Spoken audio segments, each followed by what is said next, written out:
समय तक 1 वर्ष तक गुरुकुल में रहते हैं, फिर गुरुकुल से वापस मथुरा आ जाते हैं। राजकाज का कार्य उनको संभाल दिया गया। अब भगवान काफी समय से मथुरा में ही रह रहे हैं। उन्हें ब्रज की बहुत याद आती थी। वो किसी से कहते नहीं थे, क्योंकि जिस व्यक्ति पे जिम्मेदारियां ज्यादा होती है, जिसका काम सबको संभालना है, वो जल्दी से अपनी भावनाएं हर किसी के सामने प्रकट नहीं कर सकता, कमजोर नहीं पड़ सकता। तो भगवान जल्दी से बताते नहीं थे, लेकिन उनको ब्रज की बहुत याद आती थी।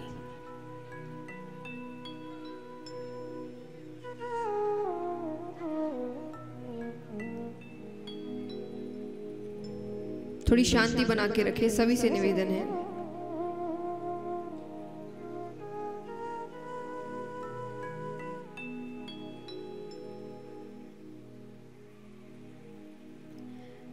अब मथुरा में भगवान के साथ रहते थे भगवान के अतरंग सखा।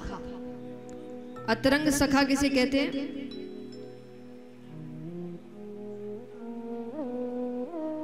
बेस्ट फ्रेंड, आपके सबसे अच्छे दोस्त। तो भगवान के अतरंग सखा कौन थे? उद्धव। सुदामा उनके बहुत अच्छे मित्र थे, गुरुकुल में मिले थे उनसे, फिर दोनों अलग अलग हो गए। भगवान के अतरंग सखा थे उद्धव, और वो बिल्कुल भगवान जैसे थे।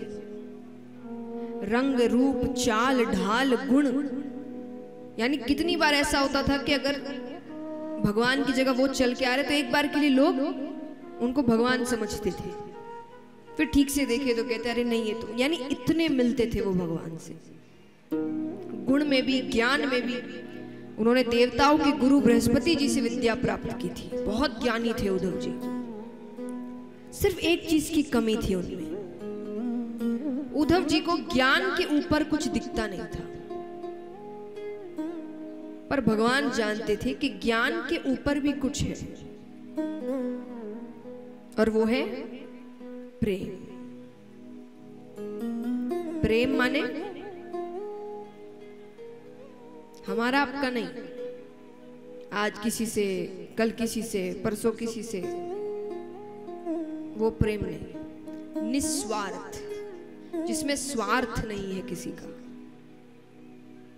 वो प्रेम सबसे ऊपर होता है, हर चीज से ऊपर होता है। तो भगवान जानते थे कि उस ज्ञान से भी ऊपर वो प्रेम तत्व है, और उद्धव जी प्रेम को नहीं मानते थे। उनको लगता था ज्ञान से ऊपर कुछ नहीं है, और भगवान बड़ी कोशिशें कर रहे हैं कि इसको कैसे ये प्रेम तत्व समझाऊं मैं, पर उनको मौका नहीं मिल रहा था।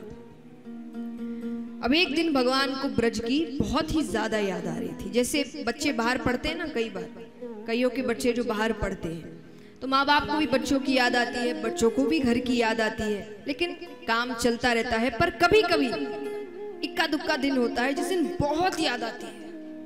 माने उस दिन लगता है कि आज मिल ले, बस एक बार के लिए मिल ले सबसे, कोई दिख जाए थोड़ी देर के लिए ही बस। आज वो भगवान के लिए था। भगवान को ब्रज की इतनी याद आ रही है कि भगवान सब काम तुरंत खत्म करके, भगवान के कमरे में एक बड़ी सी खिड़की थी जिससे यमुना नदी का तट दिखता था। तो भगवान आकर खड़े हो गए कि आज कोई दिख जाए। अरे कोई ग्वाला गैया चराने जा रहा हो वो ही दिख जाए, कोई गोपी दिख जाए, यशोदा मैया दिख जाए, कोई तो दिख जाए आज।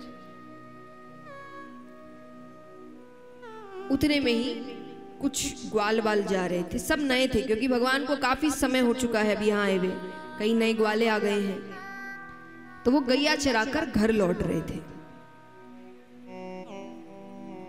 भगवान कहते अरे ये तो वही समय है। जैसे होता है ना कि हम किसी को अपने जैसे बचपन का काम करते हुए देखते हैं तो हमें बचपन याद आ जाता है कि हम भी ऐसा करते थे या हमारे साथ भी ऐसा होता था।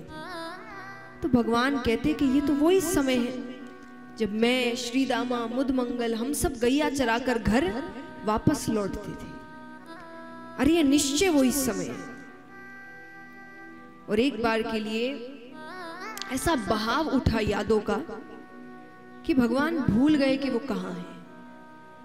और भगवान जोर जोर से चिल्लाने लगे, अरे श्रीदामा रुको, अरे मैं भी आ रहा हूं, अरे आज बड़ी देर हो गई, आज तो मैया बहुत बरजेगी, अरे बलदाऊ भैया आप कहां पीछे चल रहे हो।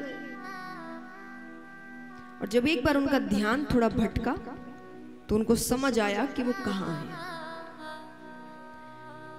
और जब समझ आया तो भगवान फूट फूट कर रोने लगे।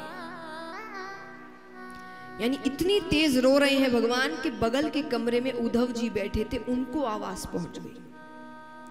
वो भागते हुए आते हैं, भगवान को गले से लगा लेते हैं।